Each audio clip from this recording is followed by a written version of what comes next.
বিসমিল্লাহির রহমানির রহিম। আবারও সহজ এবং নতুন ব্লগে সবাইকে স্বাগত।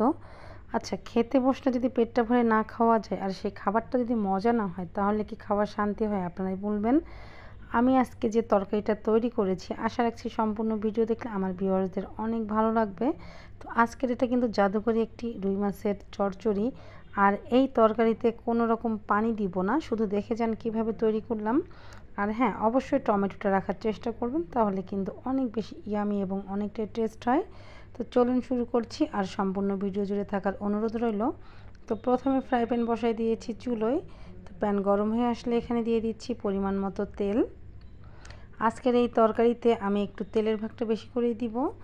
আর এখানে আগে থেকে আমি কেটে ধুয়ে পরিষ্কার করে লবণ হলুদ দিয়ে মেখে রেখেছিলাম রুই মাছ। তো আমি আজকে রুই মাছ দিয়ে করছি, আপনারা চাইলে যে কোনো মাছ দিয়ে করতে পারেন।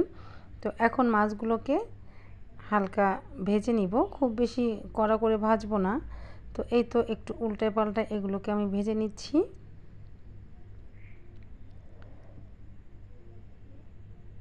তো মাছগুলো ভাজা হয়ে গেলে এখন আমি এগুলোকে নামিয়ে নিচ্ছি। তো দেখুন আমার কিন্তু মাছগুলো খুব সুন্দরভাবে ভাজা হয়ে গেছে। এর থেকে বেশি আর ভাজবো না।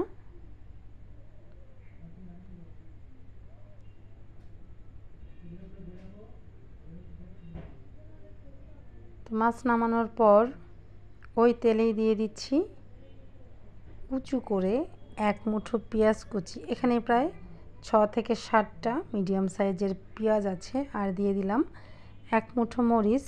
আসলে ঝাল পেঁয়াজটা যদি একটু বেশি হয়, কারণ আজকে চচ্চড়ি করব তো, তাহলে খেতে ভালো লাগে। পরিমাণ মতো দিয়ে দিচ্ছি লবণ। কালারের জন্য 1 চামচ হলুদের গুঁড়ো দিয়ে দিলাম। আদা বাটা রসুন বাটার পেস্ট হাফ চামচ করে দিয়ে দিচ্ছি। আর দিয়ে দিলাম হাফ চামচ ভাজা জিরার গুঁড়া। তা আপনারা কেউ চাইলে এখানে বাটা জিরার গুঁড়োটাও দিতে পারেন। তো এখন দিয়ে সমস্ত উপকরণ খুব ভালোভাবে পেঁয়াজের সঙ্গে কষিয়ে নিলাম। নিয়ে এখানে প্রায় 3টা টমেটো হবে মিডিয়াম সাইজের, ঠিক এরকম করে স্লাইস করে কেটে আমি দিয়েছি। দিয়ে এখন নাড়াচাড়া করে খুবই সামান্য একটু পানি দিয়ে নিচ্ছি। আচ্ছা, এখন আপনারা বলতেই পারেন যে আমি শুরুতে বলেছিলাম আজকে কোনো রকম পানি দিব না, তাহলে কেন পানিটা দিলাম টমেটোতে? আমি কিন্তু বলেছি যে পুরো রান্নাতে পানি হবে না, টমেটোতে একটু পানি দিলাম এজন্যই, টমেটোটা সিদ্ধ হওয়ার জন্য। তো দেখে বুঝতে পারছেন আমি 10 মিনিট মিডিয়াম টু লোয়ে রেখে টমেটো এবং পেঁয়াজটাকে খুব ভালোভাবে কষিয়ে নিলাম। তো এই তো অবস্থা দেখুন, এখন টমেটোটা কিন্তু অনেকটাই গলে আসছে। নেড়ে চেড়ে এর মধ্যে দিয়ে দিচ্ছি ভেজে রাখা মাছগুলো। তো মাছ দেওয়ার পর আবারও সমস্ত উপকরণ খুব ভালোভাবে মিশিয়ে নিচ্ছি।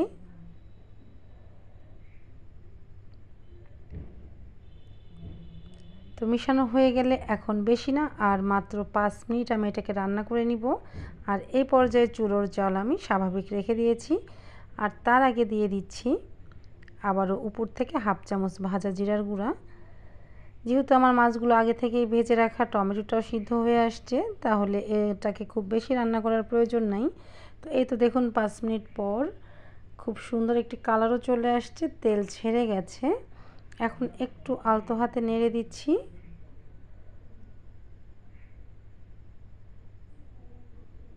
এভাবে আর 2 মিনিট রান্না করে নিলেই কিন্তু আমার রান্নাটা একেবারে কমপ্লিট। হ্যাঁ, তার আগে অবশ্যই একটু টেস্ট করে দেখবেন যে ঝাল লবণ সব ঠিক আছে কি না। তো আমার সব কিছুই ঠিক ছিল। তো দেখতেই পাচ্ছেন আমার রান্নাটা পুরোপুরি কমপ্লিট। আমি আর এর থেকে বেশি শুকনা করব না। একটু গায়ে গায়ে আমি ঝোল, মানে ঝোল তো না, এটা তেলটা বেরিয়েছে ওটাই।